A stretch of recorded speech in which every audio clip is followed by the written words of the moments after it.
j'espère que vous allez bien. Aujourd'hui je vous propose une vidéo conseil alimentation et on va parler plus particulièrement des protéines végétales parce que oui, pour consommer des protéines, il n'y a pas que la viande, il n'y a pas que le poisson et les œufs, il y a aussi beaucoup de protéines dans des sources végétales. Et ça tombe bien parce que vous n'êtes pas sans savoir que l'agriculture intensive et notamment celle du bétail cause beaucoup de dégâts sur notre planète. Donc c'est bien de réduire individuellement sa consommation de viande et c'est ce dont on va parler aujourd'hui avec plein d'alternatives végétales.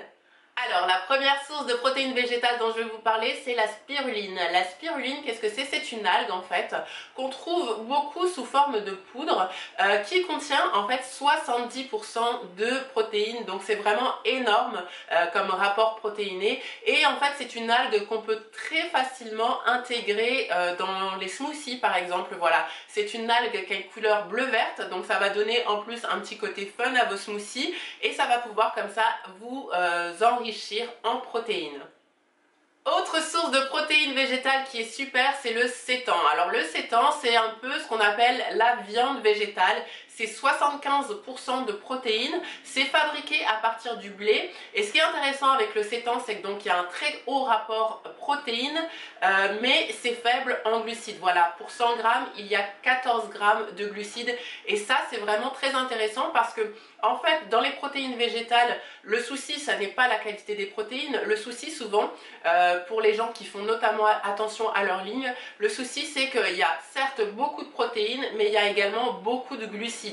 Donc pour avoir un rapport protéines-glucides intéressant, c'est assez compliqué. Mais avec le sétan, c'est possible. Voilà, c'est vraiment une source hyper qualitative de protéines.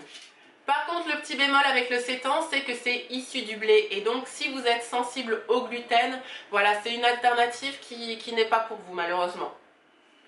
On trouve également des protéines dans les légumineuses, donc les légumes secs, et moi ma petite préférence va aux lentilles, voilà, parce que c'est délicieux et que c'est ultra riche en protéines. Voilà, pour 100 grammes de lentilles, il y a quand même 25 grammes de protéines, donc c'est vraiment le top du top. Et en plus, il y a tout un tas de façons de les cuisiner, en curry, avec du lait de coco. Voilà, le seul petit bémol, c'est que si vous faites attention à votre ligne, il faut quand même rester raisonnable en termes de quantité.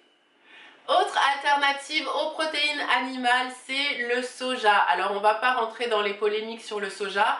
Toujours est-il que le soja contient 36 grammes de protéines pour 100 grammes, donc c'est très très riche. Voilà, c'est une plante qui a été transformée de toutes les façons, donc vous pourrez la retrouver vraiment sous plein de formes, steak, yaourt, voilà tout. Donc voilà, ça c'est la source, pour moi l'option la plus facile. On ne sait pas quoi faire, allez hop, on se tourne vers le soja et on a des protéines végétales.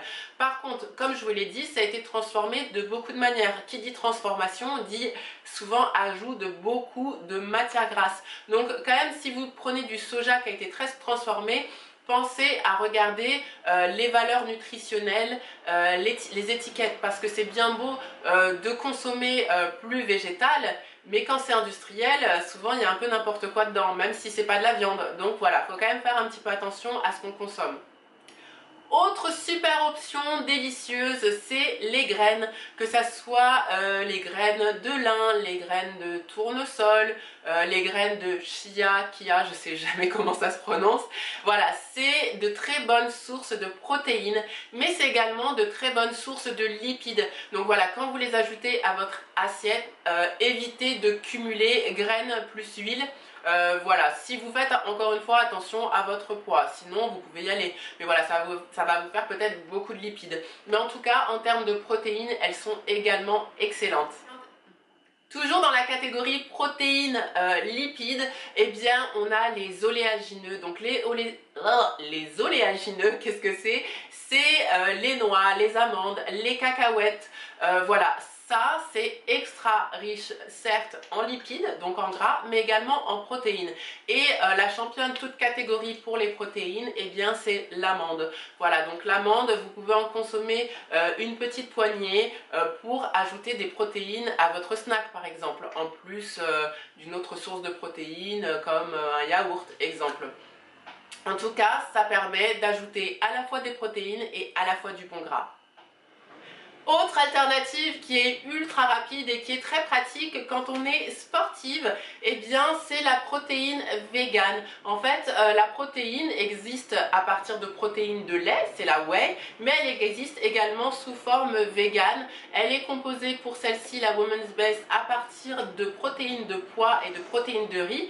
Et ce qui est intéressant, c'est que ça permet de rajouter des protéines, environ 21 grammes de protéines, donc c'est vraiment quasiment l'équivalent, mais c'est l'équivalent par exemple de manger une escalope de poulet d'environ 100 grammes, donc c'est très intéressant, sans rajouter trop de glucides. Donc c'est vraiment une excellente alternative qui est 100% végétale.